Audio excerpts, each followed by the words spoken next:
Nurse વોર્ડમાંથી બહાર આવી અને પછી બોલી કે બાળક અને એની મમ્મી બંને નોર્મલ છે અને આ તમારું બાળક એમ કહી અને છોકરાના પપ્પાને બાળક આપ્યું.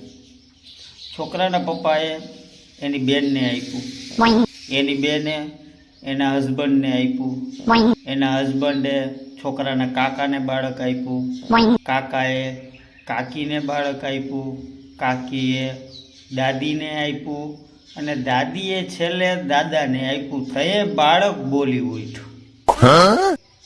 એ કે હે દાદા, આ બધા શું કરે? તો એ દાદાએ કીધું કે બેટા, આ બધા વોટ્સઅપ નામની બીમારીથી પીડાય છે. તું માર્કેટમાં નવો છો એટલે આ બધા ફોરવર્ડ કરે છે.